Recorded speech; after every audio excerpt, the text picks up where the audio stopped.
Well, welcome everybody. We're so glad to see you, feel you, be inspired by you, and join around our sacred fire of storytelling tonight because we are very excited. In fact, there was, I think it might have been Grandma Luisah, Yeye, that was talking about when the storytellers are coming, people in the village start dancing, saying, "The storytellers are coming, the storytellers are coming." Because that's what kind of good medicine they bring. And so I'm excited that tonight we've been able to offer this webinar, and we've had so many people that have registered to be with us.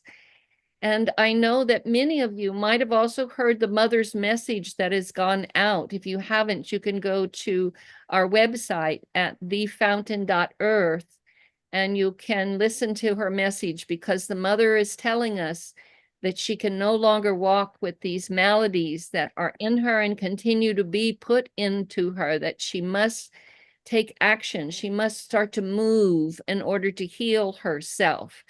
And she's given us a time frame of how this is going to happen.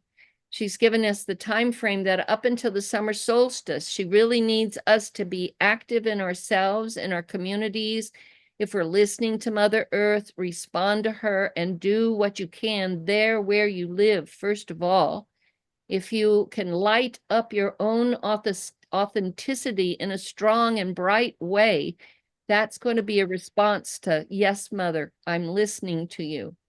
We are also meeting with so many collaborating partners right now that are starting to bring the resources so that not only the Kagaba Nation, who caught this message from the mother and put it into motion through us, but also all of our original people globally, they're there. They know, they've been calling in and saying, "Yes, this is similar timeframes we are getting, and this is prophecy that we've walked with for generations and with our creation stories since the original times." It is the moment we've all been preparing for, and now the prophecy is instructing us with what we need to do. And one of those sacred elements of healing that is being offered to you is storytelling. So we've put together a storytelling festival that's going to be in upper state New York near Albany. It's going to be at my spiritual daughter Bethany Yarrow's waterfall house. And there is 100-foot waterfall there that is alive with a very strong spirit that talks and shares and guides that entire valley. It's guardian to that valley. Many of our elders that have gone there have spoken about it and how ancient it is. All of this is waiting for you in upper state New York. And people have been saying to me, "So Jyoti, what can I do to help during this time?" Well, what you can do is you can come to this storytelling festival, because the stories bring coding. They sometimes are also shared in the original language, or parts of them are shared in an original language. And that language has a way of opening our memory of who we are so we can return to a way of life where all life is sacred and start to walk with the mother law of this creation instead of man law. That we can start to work and unify ourselves in the respect of all life instead of going and digging inside this mother and extracting from her and taking and consuming. That we've got to break out of these old colonized ways and patterns of materialism and move back to the heart of who we are and the heart of this Mother Earth. And so, Margine, if you would just show quickly just a moment about this storytelling festival in New York, because when you get off of this inspiring moment with the storytellers, and these are just some of our storytellers, we have many more. We have 8 that are going to be coming to New York and offering different ways of storytelling from their own countries. And so we're excited about that. Margine?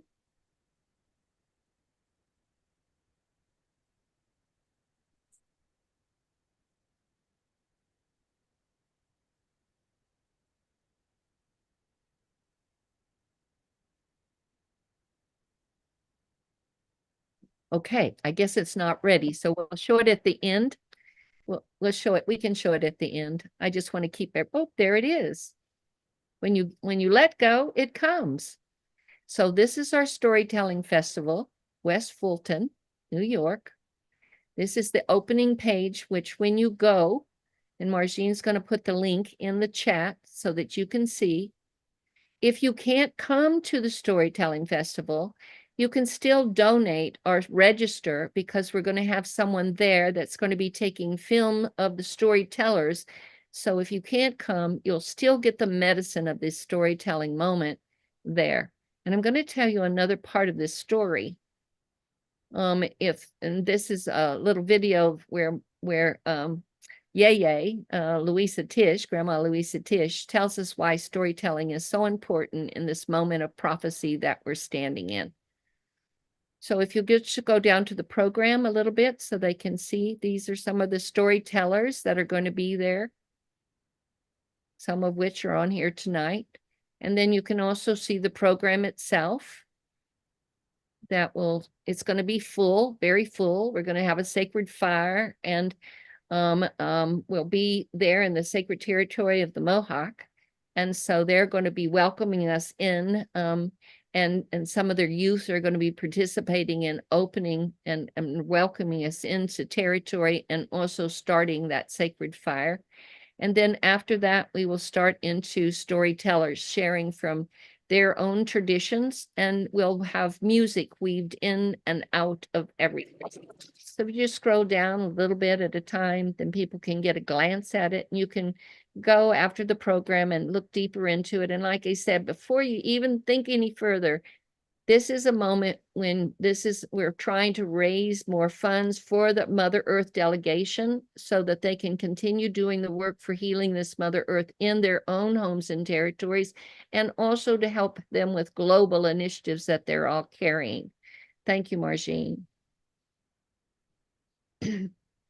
So before I go any further, the way that I know that we do things in my world over here is we always start with a holy prayer, so we can open this container in a way that honors the sacred that's about to flow through it. So I've asked my sister Loretta Afraid-A-Bear Cook, who's Oglala Sioux, and she's going to introduce herself more properly in a moment after the prayer when she shares her story. And then there's Randy Slaysback, and he is also Oglala Sioux. They're both going to open us with a prayer. Thank you so much. Miso, go ahead. Thank you, everybody that's in the audience listening to this special webinar, welcoming everybody. So with that, we're going to open up with the prayer. And after I'm done with the prayer, we have Loretta is going to come up right behind me with the prayer song, or a song that she chooses to. So with that, oche ke mo ji wakahinte. Hi. Kashila, ate wakantanka. Ho tatuia topa unchi maka unshia wahina jina ho yeche. Ho yeche le ho wana le uhina jipike. Wichoye le olowa. Taku hechi tonkashila. Hokuta kia ahituina. Uchakchi washteo. Na unkichi washte po tonkashila. Na oyate wichonki ksapisa. Wongla kapicha. Ho kaki japi. Na Jyoti ekia umpi. Olina ishtamini hiu chakti pakitayo. Wichayush akichana. Wichayu blicha tunkashila. Oeche iokpia zania umpikte. Na le uminichewa uhiota kapike tunkashila. Unkichi washtepo. Oeche wichoye na olowana. Wichoya ke hinapkiktelina tunkashila. Eta wokachnige. Na woabelis ichupikte tunkashila. Na trokate ke iwashte pikte. Iglogla pikte tunkashila. Cha unshiola po na unkichi washte po leampetuki. Ha hechetuelo mitakuyasi. We be atakia etuayo. Waku pakosa ahitua heyankelo. He ekta etuayo. Hena otaku yelo. He Wazia takia etuayo. Katranka oyate ahitua heyankiloyo he ekta etuayo hena otaku yelo he oe Wio patakia etuayo Sinte sapela ahitua heyankiloyo he ekta etuayo hena otaku yelo he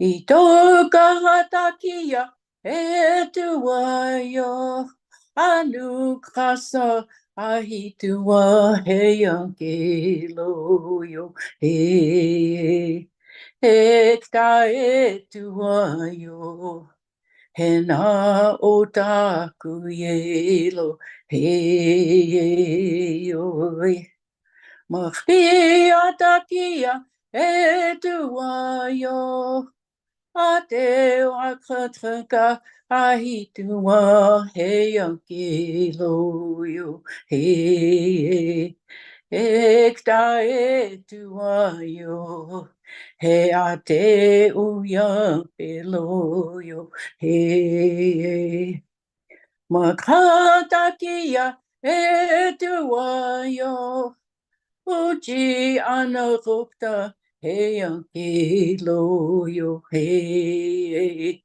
ekta etuayo he ina uya peloyo he Tukashi lawama yanguye Tukashi lawama yanguye oh hey Tukashi lawama yanguye oh hey oh Ikche wicha shata chanupa wa you ha ho ye lo yo hey Mitakuye o wanikta cha heya ya ho ye wa ye lo he yo Omitakuye oase. Oh, This evening I called in all the spirits to dedicate this time of the evening. This is the night time. There are two entities that we observe, and in the time that we are here, we try to make time for everything in its place. You have to recognize that millisecond after midnight to a millisecond before 12 noon is your daytime, and a millisecond after 12 noon to a millisecond before midnight is your nighttime. So it is within these two time periods that we're able to do the things that we need to do. And we have to plan. So we're very cognizant of the time frame in which things are done. So I want to introduce you to myself. My name is Umpetu Lutawi. And what Umpetu Lutawi means is that I do my important sacred work in the time of the day. So a minute after midnight to 12 noon is a time when I prepare sacred food. I do make my prayers, whatever it is that I'm going to be doing in that circle of time. That's the time that I'm named for. I'm named for one of my grandmothers. Her name was Bessie Brings. And my grandmother, Bessie, she would talk to me. I was very, very rich in a time when I still had the old people that were from that ancient time that could still talk to me, and I could understand the transition of those words coming over the course of the years onto me. Today I'm 70, coming to my 77th year, and I can still hear my grandmothers talking and my grandfathers telling me about these things, this time period, the virtues, the laws, the protocols, the guiding principles of my people. For thousands of years, we've guided ourselves by that. And we were very, very cognizant of always telling the truth and being honest and having integrity to pass these words on. And so we're an oral traditional people. We didn't write things down. We had people, historians, that would relay from village to village and into our own communities, in our own Tioshpaye. We kept our stories alive. We told things that are of value to our people. We taught them about what you do in these seasons, what foods are located in your own immediate territory. You learn to steward your grandmother earth that provides all of life for us. You know what she has prepared for us in the places in which we are born and where we live. Those are our home territories. And we have to know how the waters, what the condition of the waters are, what the condition of the air is, how our children are being taken care of in that community. We've been, for all of our lives as Native people, we're communal, and we look out for one another.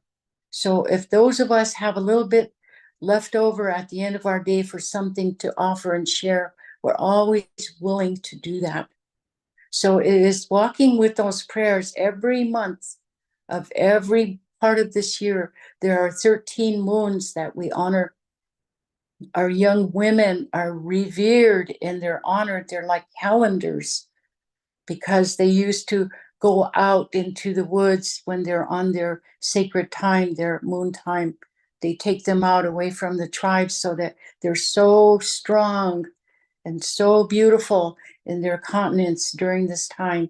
So they take them and they have a special place for them. They take them there. And within those 4 days, when they bring them back, our tribal officials knew it was time to do whatever we're going to do for that month. We have 28 days in between that time period from when those young women come back into the community. We know we have 28 days to do our work. So the amount of knowledge that our grandparents gave us, it was done with very deep and holy attitude and grace. And they never made us feel shame or anger about anything. We were honored. We were honored and we were revered as women. And we were also told that as women, the ceremonies came to us to provide guardianship, because to us, in our people's ways, the men are our gifts. The men are gifts to the women. And so we take care of them. We make sure that they have what they need. We make sure they're fed and cleaned up and taken care of so that they can go out and do their part, bring in the game, go and plant gardens, feed their people, keep things that are untoward away from the villages. So today we still operate in that fashion. And we still honor our Tioshpaye ways because we still have the beauty of the language. And our language it's a song. When we talk our language, it flows and it ebbs and it goes up and down and it's connected. It connects us with the air, it connects us with the land, with the water. Even when we go to put that water in, there's a connection for everything that we are as a people. And so we have to take care of that. And it's only in doing these things and being prepared can we say to the powers that be, when it's our turn to go over there to that next dimension, I want to be able to say to my ancestors, I did the best I knew how. I did the best that you taught me. And so that my whole life is working, being in service to the air, to the water, to the earth mother, and to each other. And those are our relations, all that fly in the air, all that are on the ground and in the ground, all that are in the water, and the two-legged. Those are the 4 relatives that I have. So I have to be mindful to be able to reach out and to share whatever it is that we have to take care of things, and to caution people if they're doing a bit too much of something, but never to be getting after people, or never to be speaking ontward. Every day I wake up, first thing in the morning, I ask for Woki Chumpte, Creator, Wopre, let me have Woki Chumpte, so what I'm saying out of my mouth is going to benefit and be in service to the people. And I'm not going to say anything or get after people. I'm going to be there to help them. So with that, our whole lives should be that way. And I think if we look back toward our roots, where we come from, for my people, we're born on this continent. We're from this continent. And today, when we still act the same way, like I said, we have protocols, guiding principles, and we still follow those prayers. We started in the universe, the cosmology. We have words. We have words that designate those monsters, what they call monsters, but actually they were here before we were. And so when you look back as we were coming forward, everybody has had a moment in time where they got to be here on Earth, Mother, and this is our time. And so what if we all put our minds together and we all loved each other and all forgave each other for the things that we felt were untoward done to each other, or we did to each other? And what if for that moment we say to each other, I love you, I want to be sure that you have what you need? What if we have that, really mean it from our heart? Because even there, they tell us, if you're going to give something from your heart, even your body is going to twinge if you don't really feel like it. It tells you, but here in your mind, you're saying, oh, I want to do this. But our old ones tell us, don't do it, because it's not going to carry the essence of that giving, that generosity of spirit. When you're going to give something to somebody, you give it with your whole heart, so that that essence is received by the one receiving it and the one giving it. If you don't do it that way, it becomes a burden both to you and to the one you're giving it to. So there's a way in which you teach your little ones. We ritualize our children, we ceremonialize them. We've only got to come back in the last 45 years, when the American Indian Religious Freedom Act became law back in our home territories here in the United States. So we've been sundancing for the last 35, 36 of those years. So only in the last 2 or 3 years have we done rites of passage for our children. We've ritualized and ceremonialized them so that they understand that they have responsibility, and that they understand that there's a time for ceremony, there's a time to laugh and have fun, there's a time to go to school, there's all of these things. It's all planned out already, and they're happy children. And so when you can begin to affect your communities that way, then we can reach out and affect across the world. We pray over there for those ones across the ocean that are in war, especially the little children. Those little children we call sacred little beings, and they're being killed and they're suffering. So even there, we have to have compassion, to pray for those ones that are mindlessly ordering that suffering on these little children, and so that they can have a softening of their heart, and that they can have compassion tomorrow morning when they wake up. We can manifest all these things. It's important that we put forward these stories, because these are our ways. It's our life experiences that we're living, that we're sharing with you. And so I want to say about that much, and I would like to leave it here. So if you have questions, I'll be happy to answer. Thank you so much for your attention and for joining us, listening to all of us. It's beautiful. It's a beautiful time that we're spending with you. Thank you for spending your valuable, wonderful time with us. We'll be like, touch your faces in prayer.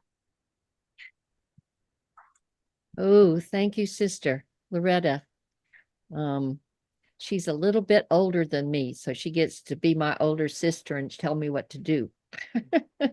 And I listen because we've been walking together going on 4 decades. So this kind of wisdom is something that's so needed for us right now. And thank you for receiving it the way that you have. This is a time when we want to give you some time. Maybe you've been inspired. Maybe you have a question that you'd like to ask Loretta about. If you do, you can just put it in the Q&A.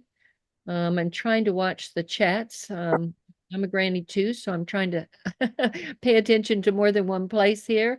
Or you can raise your hand if you're part of our Zoom link here, and Marjean's going to help me watch out for you. Should you have any questions, we really want to hear from you. And if you are in the Zoom with here on our platform with us, I know we have over 500, Loretta, people that have signed up and are with us tonight. Isn't that amazing? It just warmed my heart. But if you're in this on the platform with us, I see there are around 79 of you here, then raise your hand.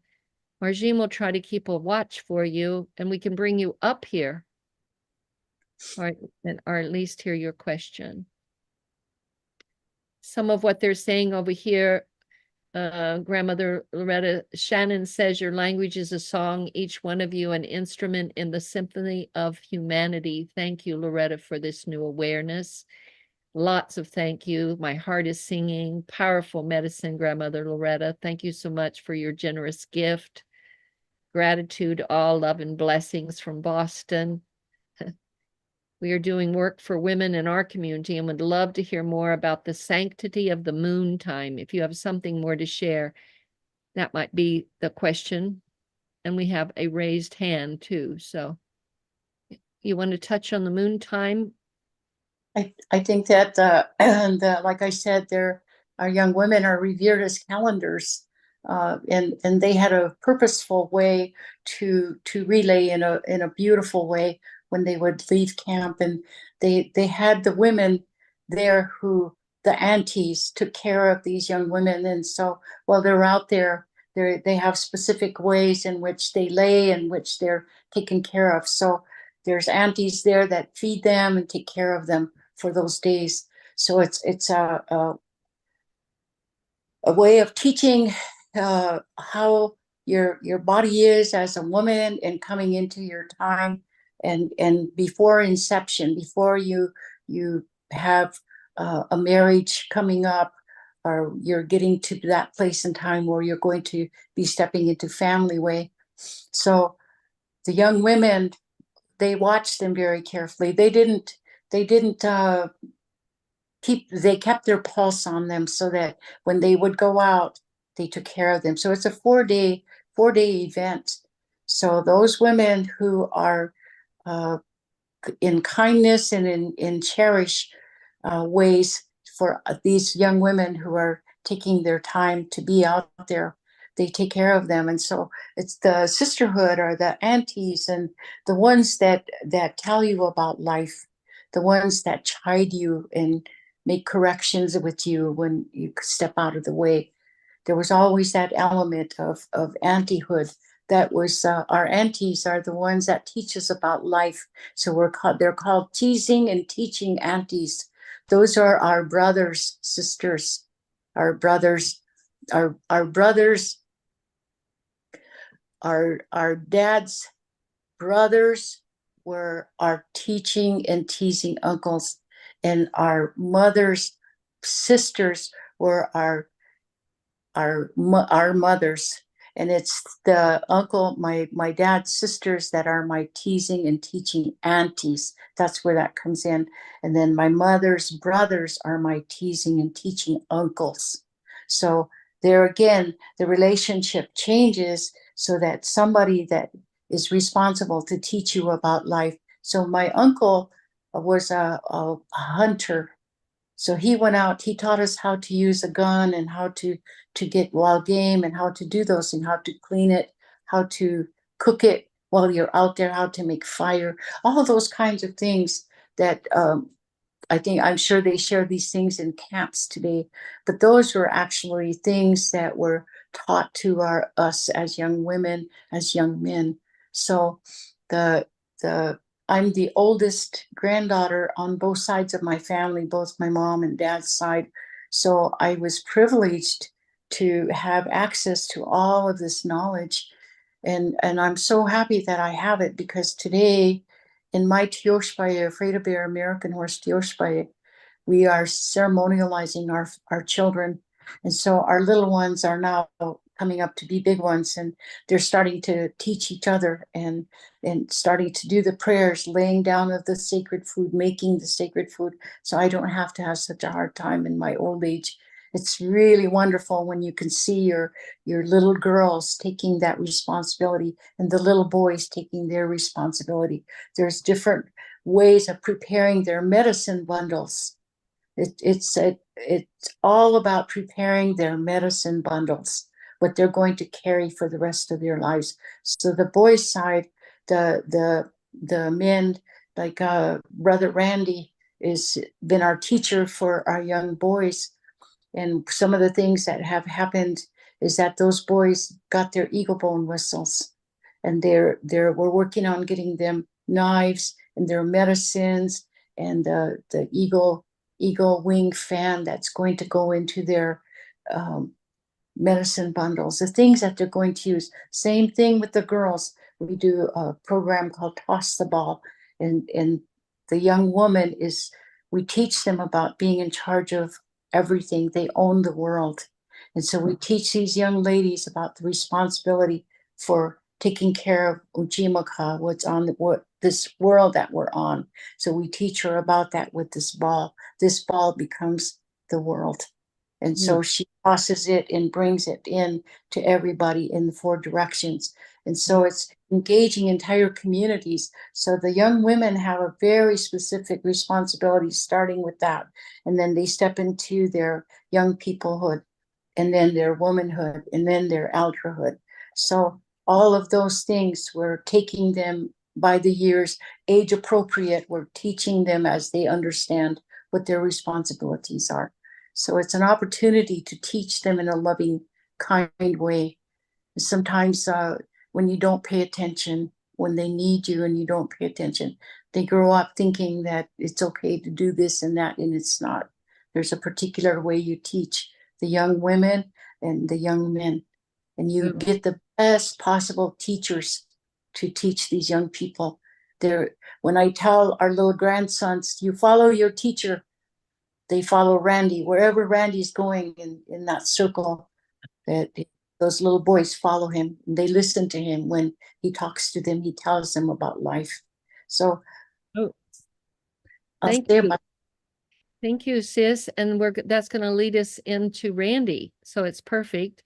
And we've got some questions that are coming up here. So if we've got a couple of people from Hawaii that want to come up. So when we're going to have our next moment after Randy with the audience. So please be patient with us. We really want to hear from you, and know too that if you ask a question and we don't get to your question, the way I know it, universe is listening.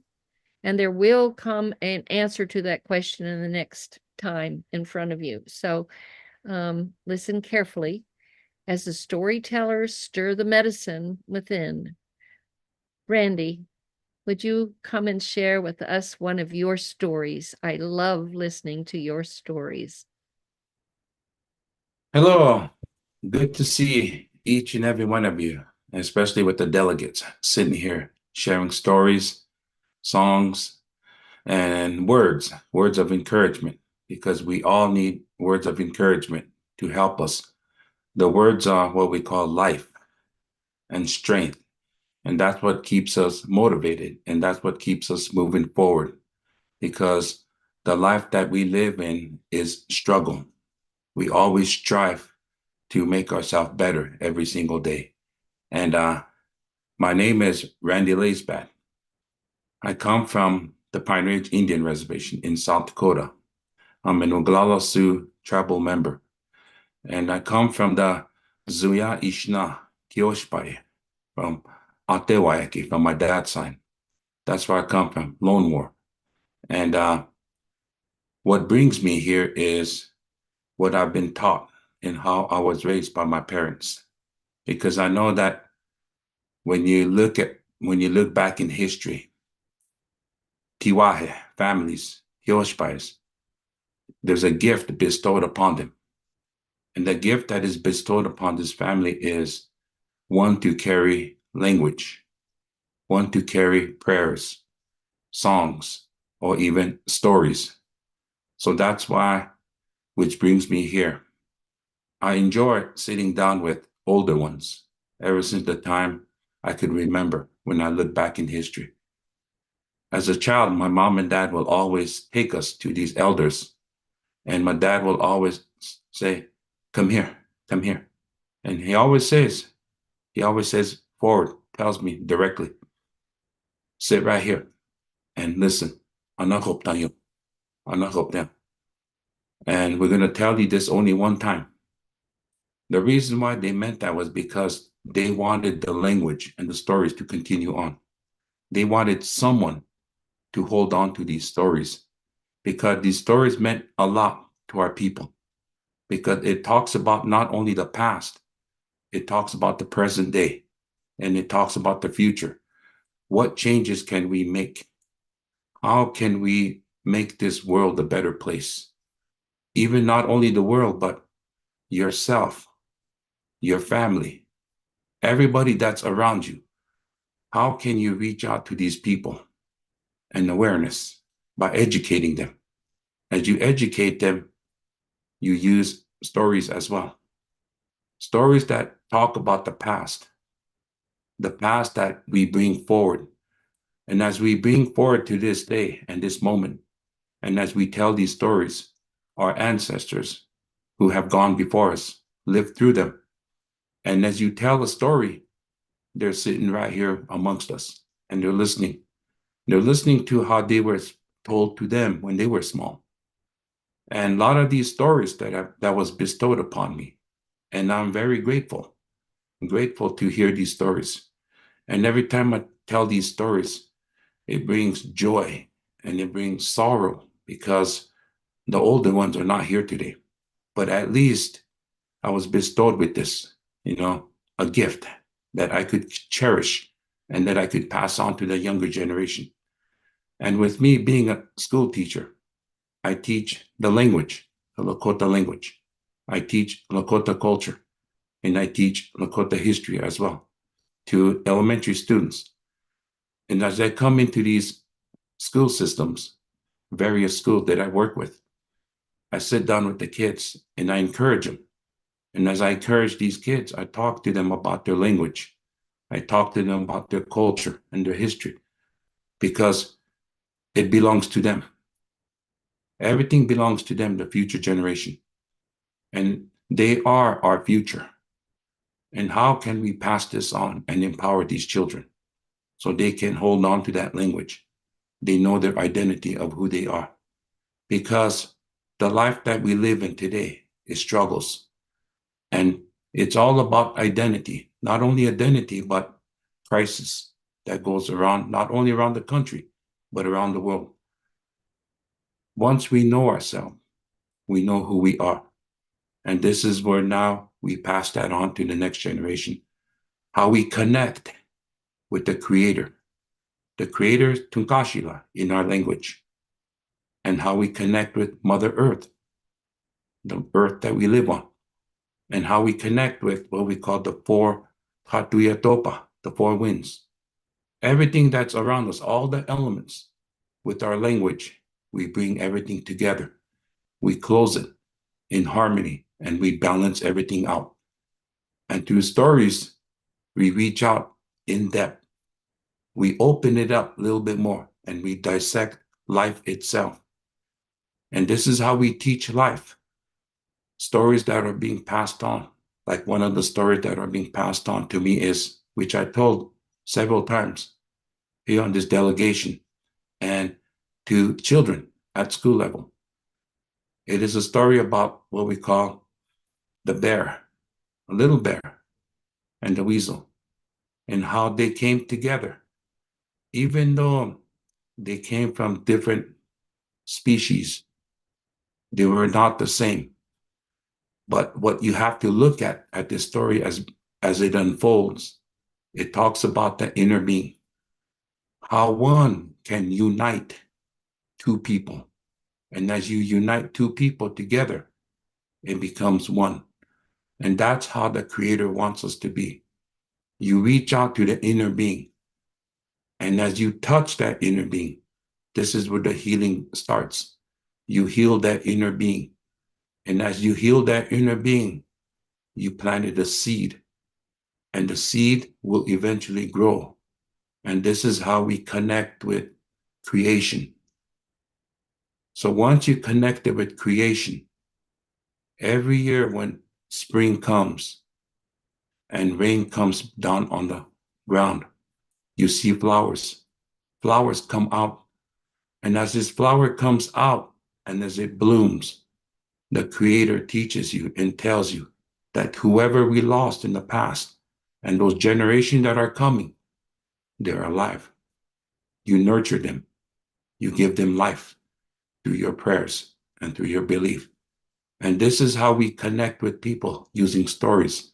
That's why myself, I enjoy and I love telling stories, because this is one thing that I really love to do, sharing stories that are being passed on to me.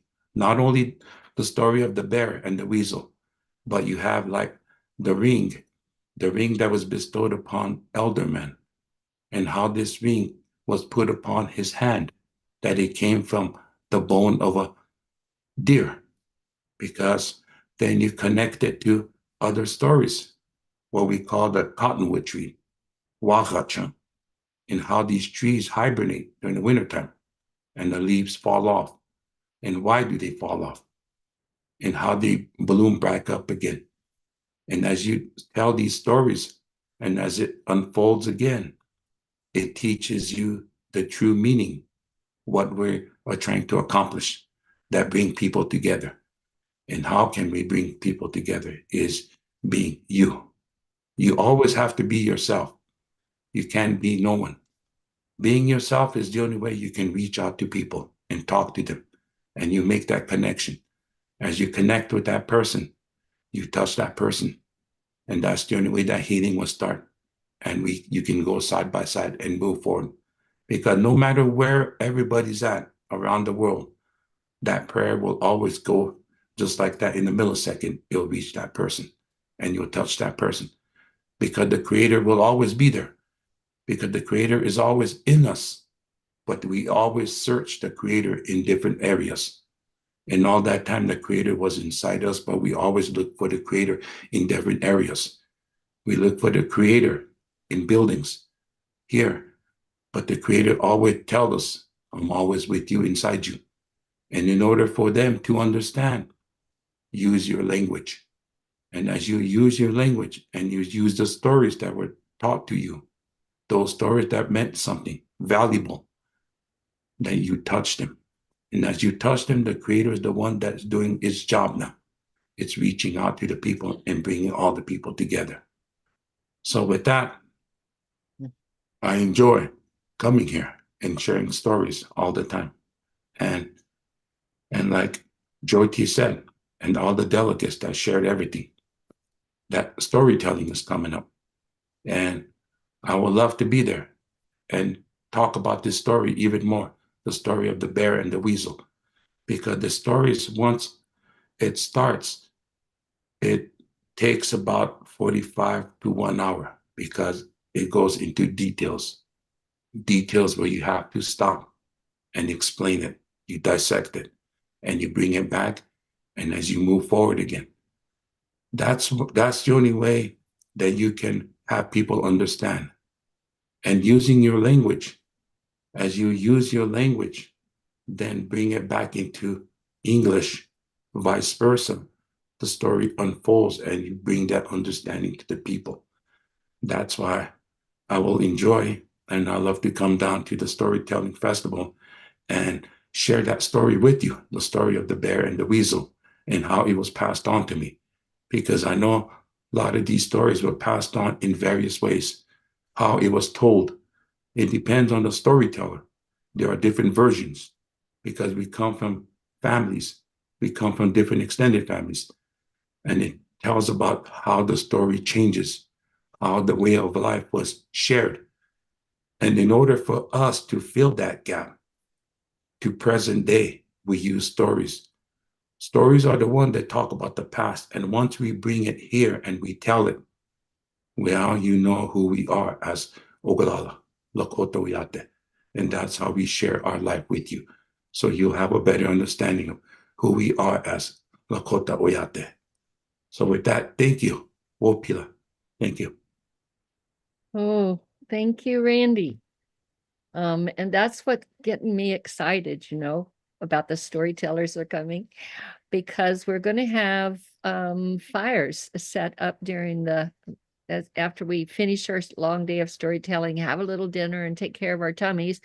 Then some elders it's going to be a free flow moment where musicians and storytellers are going to gather around the fire, and we won't have to feel like we're pushing through this too quickly, because I know that must feel like that to you. It does to me. I want to hear that longer story. I want to hear the detail of it. I want to hear the mystery that's going to unlock something inside of me, the way you're telling it, so we can feel that unity once again. So thank you, Randy. I want to take a moment now that we had two of our Hawaiian folks that had raised their hand.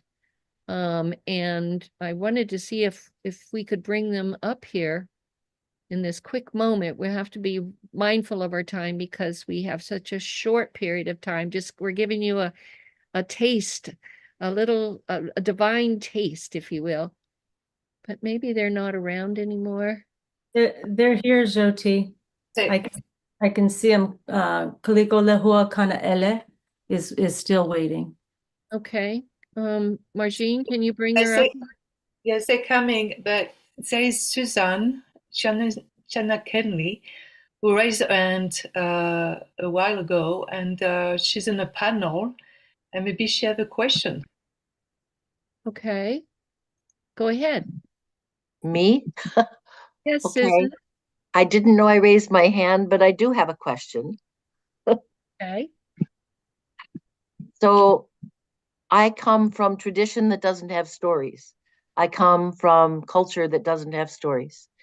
And I've known for many years now that what I feel is critical piece for me to help with is to bring stories to children and to parents, but critically to children. I don't have stories. I don't know how to tell stories. I could go and learn stories, but I'm not sure I will have the full transmission within me just by learning something unless I work with it for months or years. So any guidance I can have to help bring storytelling into the parts of the culture that don't have it already there established, like within the nations that you come from. This is our worldwide group of children that need to have something to build themselves on. So any ideas from anyone? So Susan, I'm going to let Yes, Randy please. respond to that if he can in a quick moment. But this is one of those questions that I want to sit for you to be at our fire in Upper State New York. Come there. Come following the story that prompted you to ask that question, so that you can really sit with your question and get many answers to come and gather around you. Randy, about quick moment. Okay. And to briefly answer the question is how I started off my presentation and my talk, that many of us were bestowed with the gift with like storytelling. Because I know that storytelling takes a lot of energy. It takes a lot of energy. And you have to love it. You have to enjoy it, being out in public. telling kids stories, because once you're a storyteller, you know that you are a storyteller. You know it by inside you, your heart, that you are a storyteller, because you will have that enjoyment, that love, that feeling that no one ever have. Because once that story comes out of you, you have to act out with it, because now you're dealing with children. You have to let that story come alive and let it walk and let it talk, let it breathe, and let these children draw the conclusion how they think it will end as well. They will be so excited, they will actually visualize how the story starts playing itself out.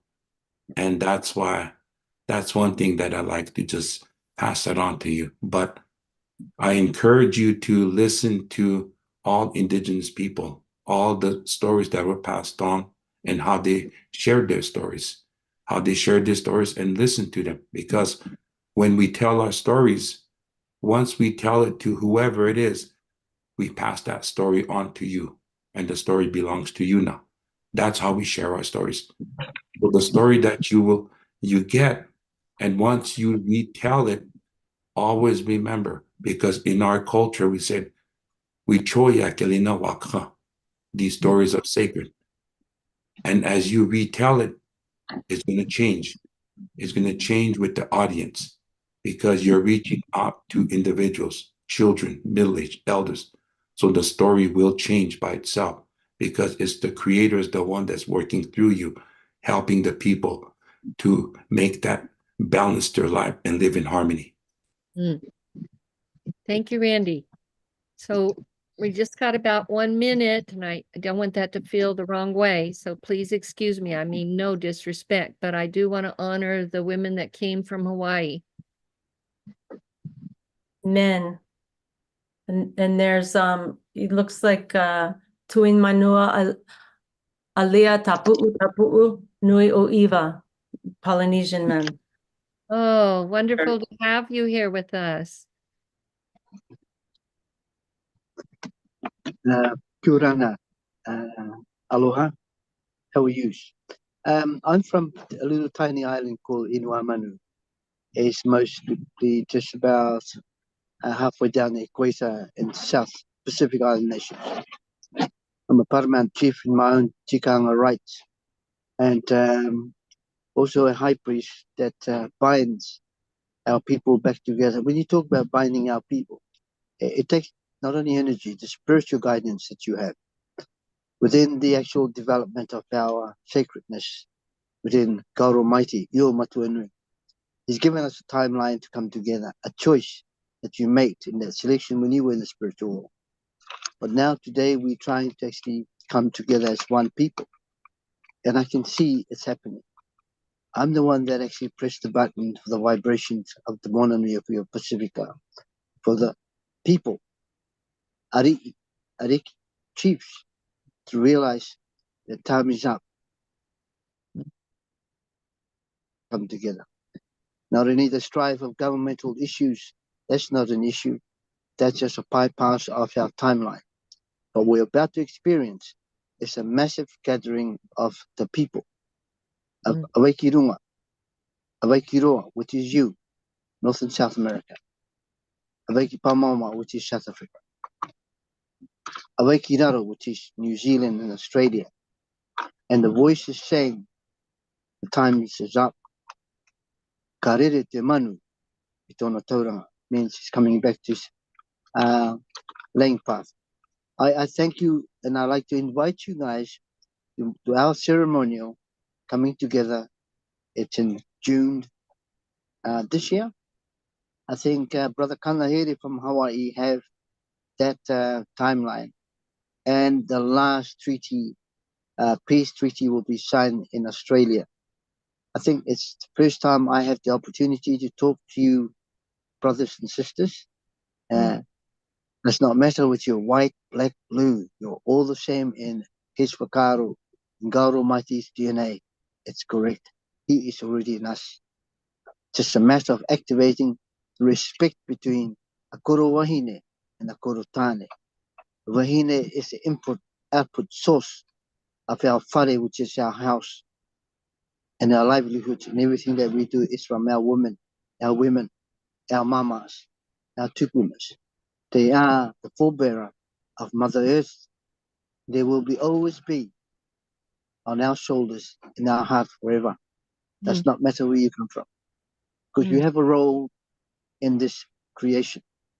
We decide to come here, part of this creation. So I thank you, team, the Cookie tribe, sisters and brothers, by allowing us the Mona Nui Okiwa, Awaikinui, to speak. Oh, Kia manui, yo e au e tatou. what an honor. Thank you so much. And if you could be sure to put a way for us to connect back with you, I would like to keep this connection going if that door is open. Not a problem. The door has always been open. It's just us trying to get to one another. Okay. That's all right. It's happening. The magic of storytelling has brought us this far. So if you could somehow, Margine, if in a private chat. I have the connection through Uncle Kalika Lehua. I will connect. Thank you, Lila. Thank you so much. Okay. Thank you very much, Steve. Thank you so very much. We feel very blessed with so much richness here tonight. Now, the next is you're going to hear from a beautiful one of our delegates. Her name is Elin Teilus. She's Sámi from Sweden, and she carries a sacred way of storytelling through what they call Yorking. She couldn't be with us because she's in Sweden, and so it's like in the middle of the night for her, but she prepared a video to introduce herself and to share Yorking. This is Elin. This is a woman now. So when the main is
Boris, Mufnamal Elin Teilus.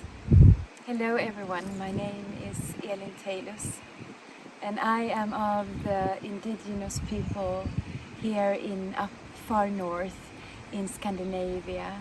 We are the Sámi people, and what you just heard was a joik, which is the traditional way of singing of my people.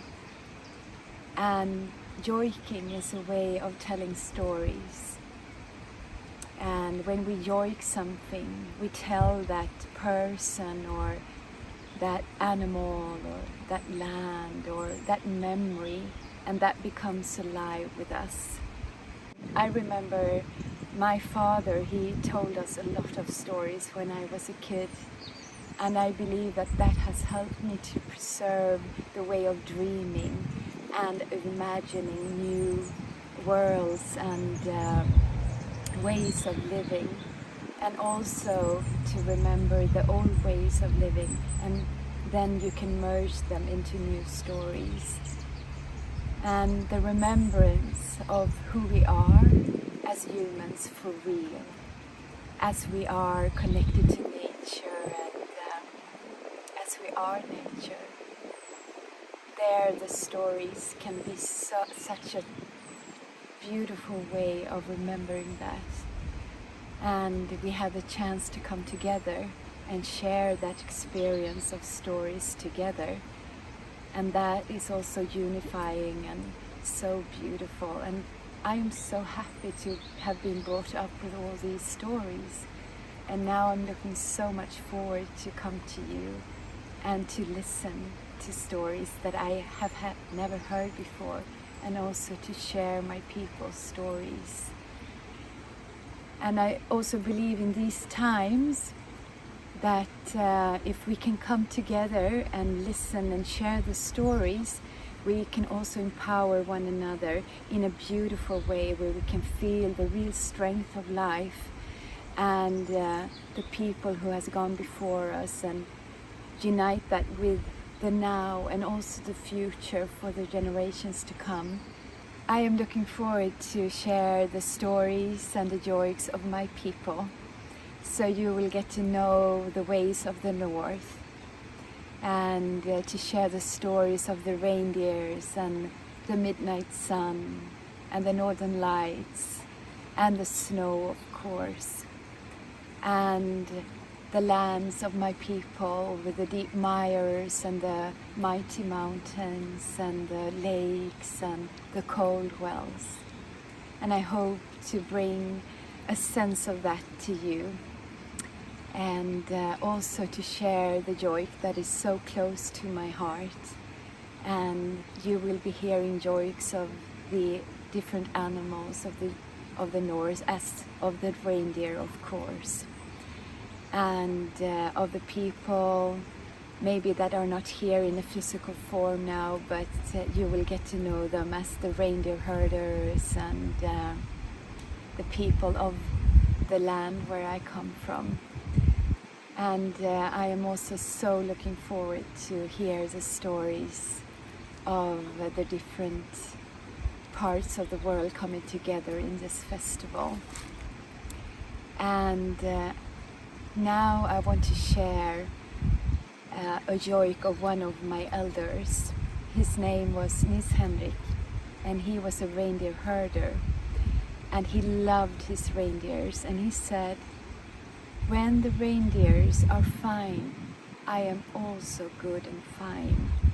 And he loved them so much, and he was a very responsible man, and he took care of all these important things like keeping the fire burning and the coffee boiling and so on, and of course of his reindeers.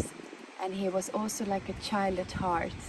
I remember him as an old man, but he had the spirit of a child, and he was very close to me. And this is his joy. So you will get to know him a little bit more. So this is Nils Henrik. Elon loa noa lelon loa, elon loa na lei lo, elon loa noa lei lo, elon loa noa lelon lo, elon na lelo lolon na lelolon I know hello lona lelo lona lelo lona I know hello lona lelo lona lelo lona I know hello lona lelo lona I know elon loa noa lelon loa, elon loa noa lelei lo. Wow wow wow wow wow wow wow wow wow wow wow. Thank you so much for having me. This was Nils Henrik. So see you in the end of May at the Storytelling Festival in West Fulton in New York. I'm looking forward so much.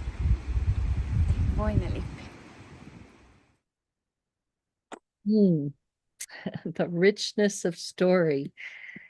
And when she works, the earth cruises through you and flows and touches our insides, our outsides, our all sides. So thank you, Elin. And now I'm going to also share with you another amazing storytelling. And he comes to us he is a Haitian master drummer. His name is Bonga John Pastit. And he doesn't have computers. He has a phone that you can't text him to. So some of our elders are going to be coming that are not plugging into that world out there, but they're still coming, and they're going to be bringing their magic with them.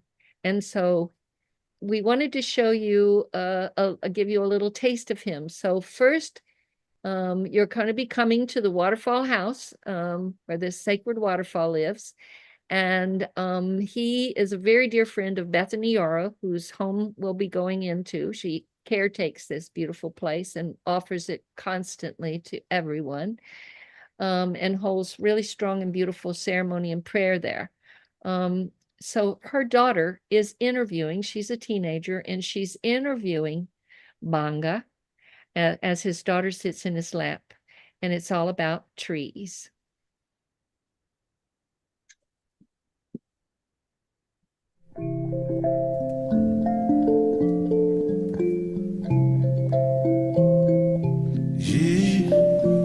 My name is Bonga Gaston Jean-Baptiste, and I'm with Jackie Jean-Baptiste Jacqueline. And where are you from? I'm from Haiti. And the first question is, how does cutting down the trees affect the environment and soil? I have 2 trees in my yard. They call palmis tree. The palmis tree is a tree represent Haiti. The palmis tree represent freedom, love, unity, harmony. The palmis tree represent life, because when you put it in the ground, it comes so big, so tall, and it's going to be there for a long time. And what it do to the ground is helping to filter the water. Mm-hmm. So if you put the palmis tree in your ground, you dig next to it, not too far from it, your water come out. My second question is, what was Haiti like when you were growing up? When I was growing up, Haiti was a beautiful place. There was a lot of trees all over the place. And garden, sugarcane, plantain, and we used to feed the whole world, almost, Haiti with that soil, because that soil is very special, Haitian soil. And I used to go home, and I cannot go home anymore, because this soil is messed up.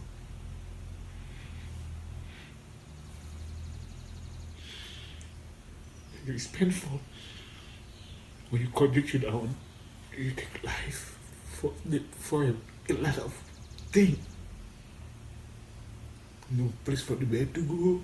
The bed cannot go anywhere. And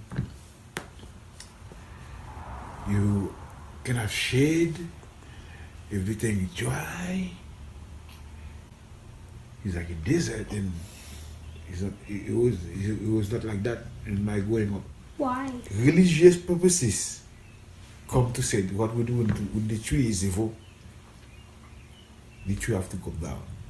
That's one of the reasons. When they say the tree have to come down, they come to people like me, come to my land and get my tree down. That tree I used to use for ceremonies for everybody. You cut it down You tell me that's evil, and I see you is evil. The next question is, do you think the earthquake damage would be different if there were trees? Oh, definitely. If it was tree, not too many people will die because this tree didn't fall down. If in the earthquake in Haiti, if you were the tree, you'll be safe.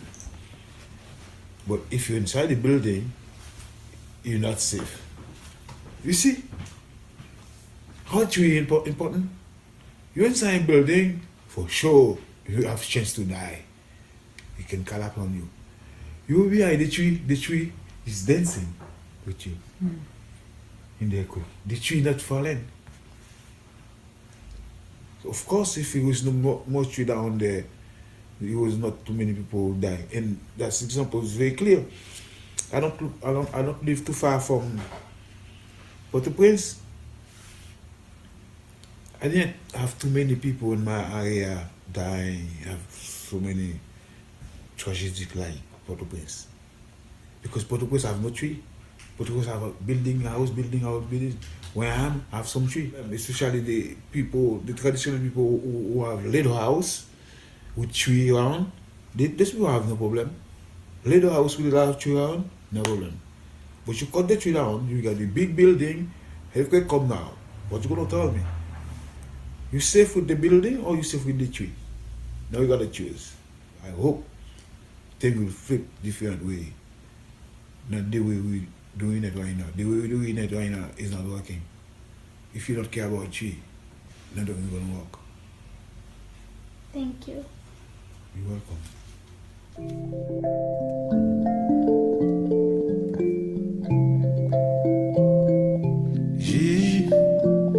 J'aime bien, pas j'aime ici, pas j'aime là-bas, j'aime là. J'aime bien, pas j'aime ici, pas j'aime là-bas, j'aime là. Docteur, Soel Dol, pas besoin de ou pas besoin de parler, mais je cherche. À la balim tabali, à la balim tabali, à la balim tabalim tabalim tabalim tabalim tabali, tabali, à la balim tabali, à la balim tabali, à la balim tabalim tabalim tabalim tabalim tabali. J'aime bien, pas j'aime ici, pas j'aime là-bas, j'aime là. J'aime bien, pas j'aime ici, pas j'aime là-bas, j'aime là.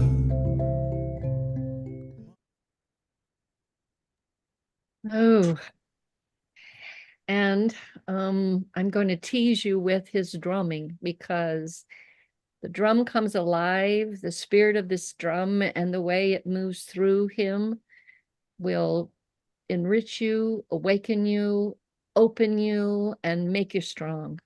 So I hope you will get to come. And if you can't come, that you will still join us and we can send the tape of these happenings so you can enjoy them in your own home. That's my prayer. So now I get to introduce Yeye, grandmother Luisah Teish. And grandma has some of the most amazing stories.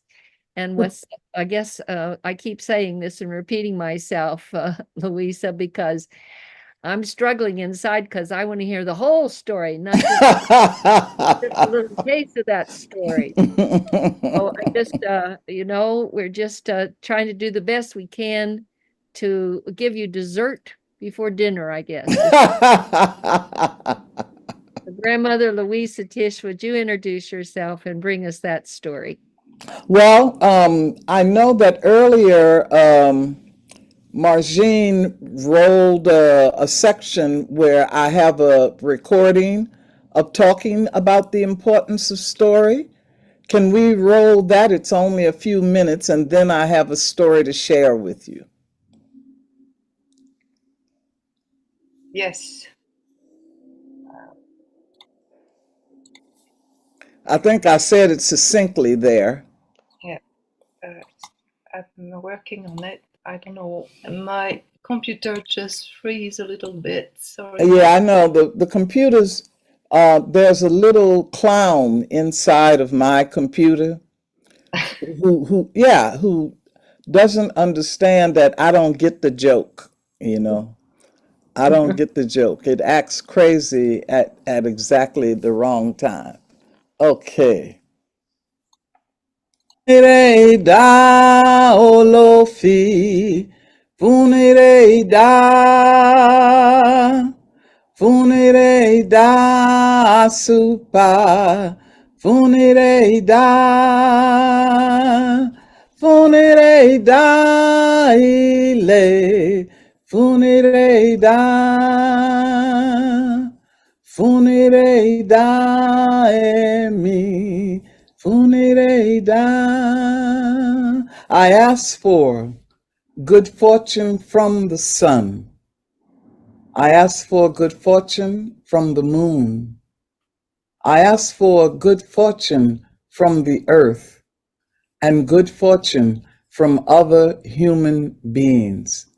On this day when we gather to remember the sacredness of story, let us each remember that it is a prayerful event that is the grandmother of the school, the church, and the theater. Let every sound that comes forth from our mouths go out into the universe and connect with kindred spirits and kindred stories so that we as a whole may be able to remember who we are. Funire da, funire da, funire da, funire da.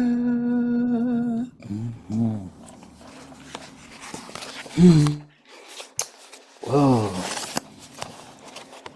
Yes, Bonga's point about the trees is so central and so sacred in African tradition, the traditions of our diaspora and our cosmology.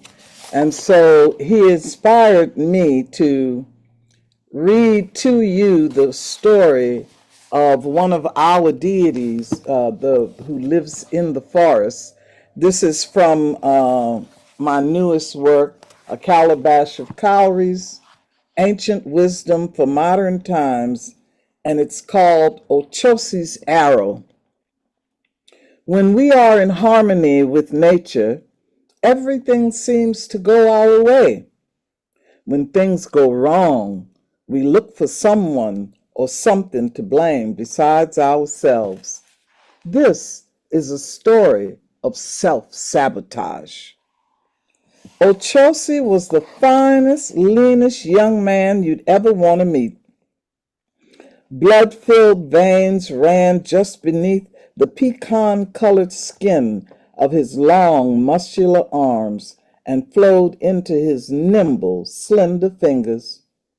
When he rubbed his chest and belly with red palm oil, as hunters do, those muscles glistened even in the dark. His sculptured legs could sprint like a gazelle, yet he always walked carefully around the plants in the forest as to not to disturb the floor. He never made a sound. It was his nature to rise early in the morning, to gather his bows and arrows, and to anoint the tips of them with enough poison to paralyze anything they touched instantly. Always sure of his aim, he'd pull his bowstring and watch the arrows soar through the air to pierce the hearts of the wild birds, his favorite prey. Ochosi mounted his quiver of arrows, settled his bows along the crest of his shoulder blade, and headed for the door. He stopped to greet his mother, who sat in her rocking chair, listening to the coos and hums of his African gray parrot, his only pet.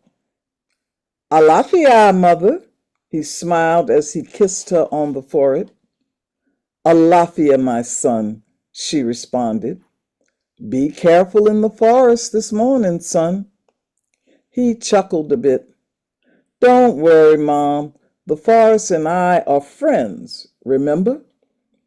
He kept walking. "The forest was your father's friend, too," she called after him, watching him disappear into the bush. Agbe remembered the days when she and her husband, Odede, the great hunter, had walked the forest together. They would come home with pigeons, geese, and guinea fowl, enough to feed the entire village. Now all she had left of him was a memory, his son and her blue apron. Ochosi stepped through the woods, being careful not to crush any plants, crack any twigs, or disturb any insect's nest. Then, a flutter in the bush, he placed an arrow in his bow and aimed at the thing that moved.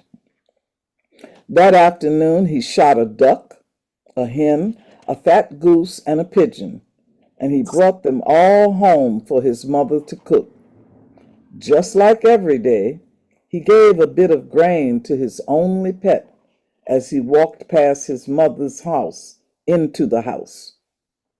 And just like every day when he left again, she called behind him, "Take care, son, take care." He smiled assuredly. "Everything is fine, Mom." And again he walked through the forest, crushing nothing, making no sound, and bringing great bounty home. One evening, at just about sunset, Ochosi decided to hunt. As he was about to step through the door, his mother pleaded, "Please, son, don't hunt in the dark."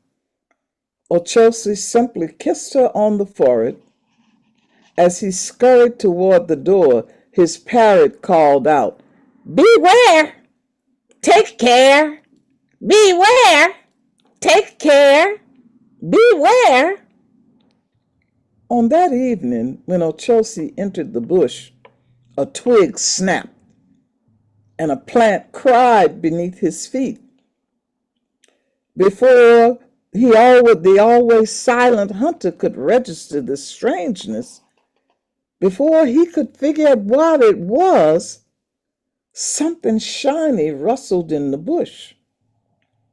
Ochosi shot at it and to his shock, he missed it. That shiny something moved quickly between the trees. Ochosi followed it. Each time it moved, Ochosi followed it. And each time he shot at it, he missed. As night fell, the plants and the twigs progressed from wordless protests to outright screams. "Don't step on me! Don't step on me!" they cried. In more ways than one, Ochosi was lost. So he sat down at the foot of the iroko tree and tried to sleep. But still, something called out, "Ode mata! Ode mata! Hunter, don't kill me! Ode mata!" It echoed in his head as he tossed and turned, dreaming through an eternal night in the forests of forever. Finally, the sun rose, and Ochosi woke up. He could see his own tracks on the forest floor, marked by the crushed plants and broken twigs. They led him back to his mother's house.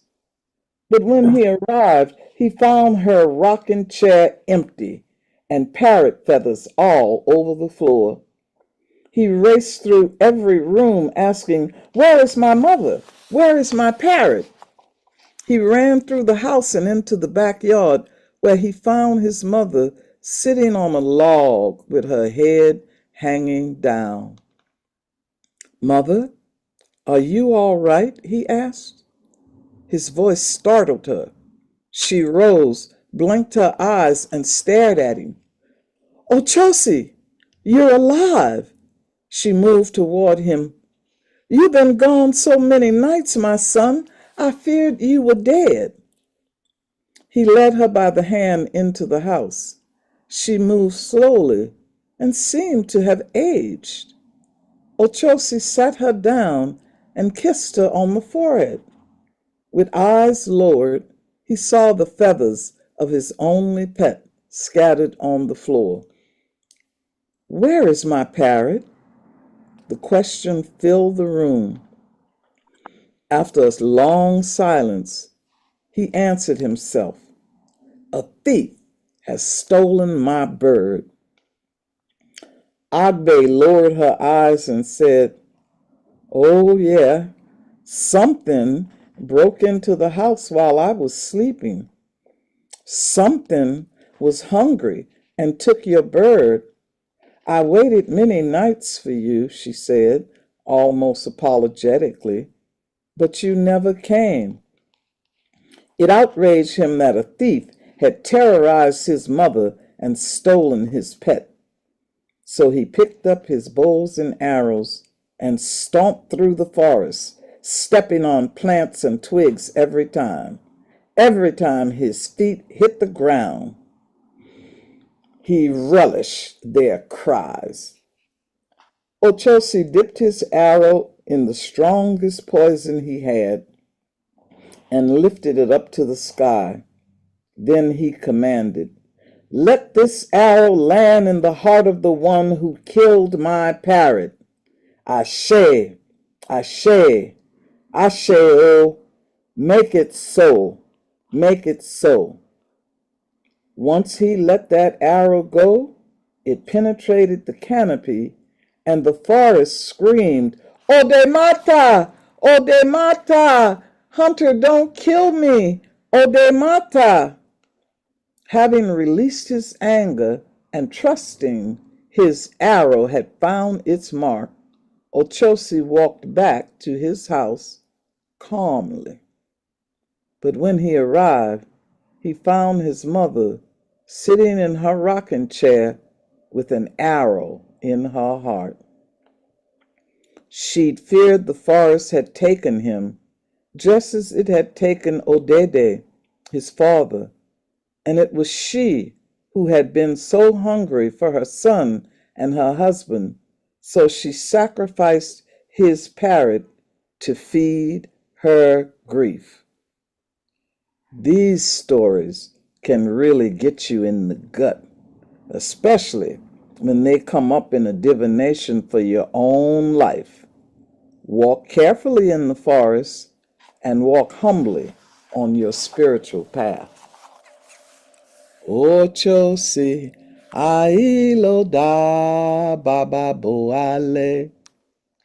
When you come to the storytelling festival, you will have the opportunity to hear stories from several cultures, and you'll come to understand that there are universal themes that show up everywhere to give us life lessons and spiritual guidance. You will discover that there is no culture in the world that does not have stories, and you will be inspired to find them and learn them and live them and share them. I also want to take this opportunity for the people who feel alienated from their spiritual path or who feel like they need much more guidance. I want to invite you to enroll in my Elements of Ritual class, to go to my website and my link tree, and to participate in all the rituals that you will find there. Rituals to stop war, rituals to help the children of the world, rituals to increase prosperity, and to awaken the stories that are living in you. Thank you very much. Oh, thank you, Yeye. And we have, I hope people are going to let us go just a little bit over our time, because we have an elder from Hawaii that I didn't get to introduce a while ago, and maybe Lila, you can introduce him. And I'm sorry we don't have more time, but I'm glad that you are here. And Lila tells me we need to sit down and have longer conversations. But as a closing for our work today, is there some wisdom you would like to share, or a question that you would like to stir? Yes, and our uncle here, my uncle, Kaliko Lehua Kanaele. Uncle, you need to unmute yourself.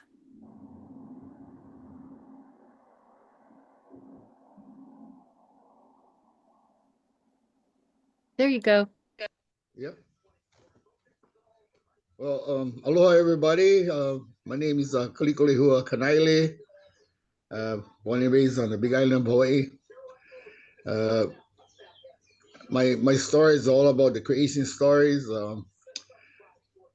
We call ourselves, the four directional native Church of Native, and we acknowledge the four creation stories, the four quadrants, the four great gods and goddesses of a beautiful spaceship we have, and there's many stories that connect us all. Our gods, Rono Kaniku and Kanaloa, represent the red, the yellow, black, and the white. Everybody get different names for them, but we all believe the Almighties, and but they're family. Sure. And the goddesses also. So as we grow together, and for us, we go back to Maikapo Mamako, which from the doctrines we come. And the doctrines we talk about is the doctrines behind the stars. There's two types of darknesses. We call Po and Poele. Later on down the road, they call them matter, antimatter, dark energy, dark matter, but there's no genealogy. So we go back to Po and Poele. When they touch, they made all the stars. So every morning, a morning star comes up. There's a piece of the sun in the middle of Earth that created everything and everyone and make us relate to everything and everyone. And our story is when they first touched and the stars were forming and formed, they was wondering what was the responsibility and sacred obligations. And so they all got together and they said, well, let's go see the oldest star. So when they see the oldest star, and the oldest star said, well, let's let me see the creator and the creatress. They told me I had to use a piece of my body. So he took out a piece of his body, put it out into empty space. We call Tikore Kore. And the first thing created, we call Iliahi, skin of fire. That's when you look at the natives, wherever you are, we have rock altars, because that is our ancestor, first thing created from the piece of the sun. As it grew and expanded, more empty space created in there. And that grew and expanded, and the empty space, water was created. Then as that grew and expanded, this water weed we call Limo Ele Ele was born, and we eat that to remind us what's first. Then this little black fish we call Oopo, then shrimp we call Opai, and this mussel we call Ihibai. And those are the ancestors of everything in our quadrant of our ocean. The rest was brought here by the whale. So, usually I stop there because, as we grew and expanded and we come off from fresh water. And how I explain that is, as we grew and expanded, and finally our Earth Mother, Papa, created what we call mauna, or mountains. And from those mountains, we all come from fresh water. Fresh water before ocean, trees and land before ocean. And that's why when everything came about with the ocean, a lot of the trees were guardians of what was in the ocean. And it was because of the rivers and how we took the leaves and the soil, and it went down and it hit the creation line of the salt water and the fresh. It created what we call limu. And that fed the fish, because food got to come first. And then the rest of the things to eat, it comes. and each one has a tree, a shrub that protects it in that way. Because through the limo that they eat, and what the whale bring, they eat it, on and on and on and on. And to us, that's how we all created that way. Our mountains don't create lions and tigers and different things like that. So, or prawns or things like that. So we recognize other people's creation stories because they're all true. Mm-hmm. Mm-hmm. They're all true, and but we're all family. And we all get different responsibilities and certain obligations to take care of what was given to us to take care of. Mm-hmm. And sometimes we have to draw, of course, from the other creation stories to keep what we have going. And we try to explain to the other creation stories when they come and try, shove it down our throat. We believe in yours, but you believe in ours, the kind of thing. But I'll stop there, and we love our earth, our beautiful spaceship, living God, I call it, a living goddess, and all the gifts that He has given us, clean air, clean water, clean land, clean ocean, clean us. Mm-hmm. And just we protect and defend. And I tell my people the same thing. We also fight the occupation. But I say, if we fight for the things the living God and God gave us, then everything will come. But first, we have to do those things for everybody because it doesn't only affect us; it affects everybody. Clean air, clean water, clean air. It become uninhabitable. We have to go to Mars or something and create some artificial thing there. But Thank you. I'm glad that you have this forum.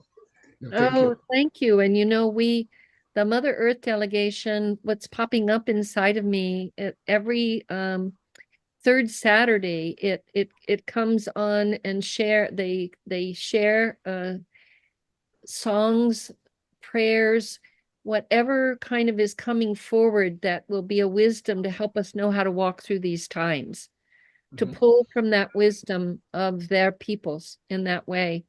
Maybe you could join us one of those. I know Lila knows how to keep in contact with you, so I'll connect with her and we'll just see if we can do another weaving at another moment. Okay? Yeah. I'd like that so much. Thank you for sharing your wisdom. You're welcome, Jyoti. Thank you so much.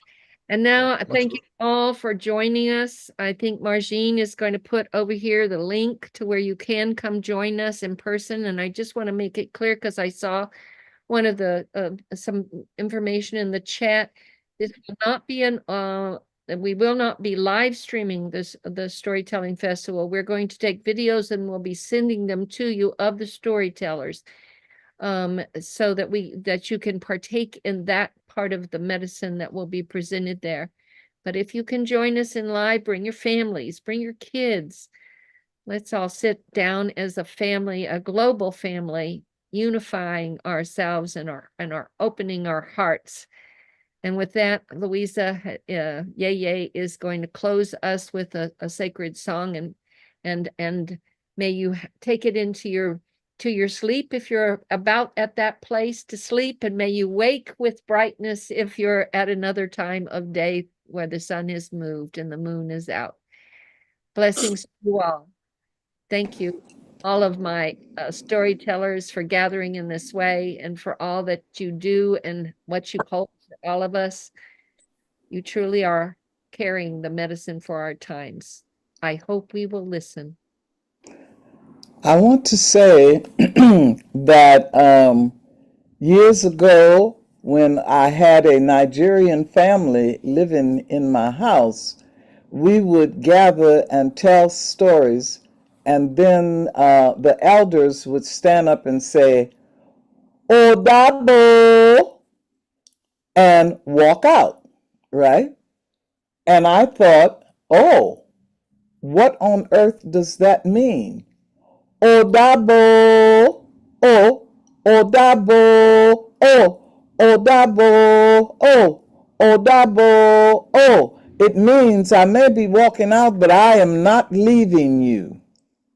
I am not leaving you.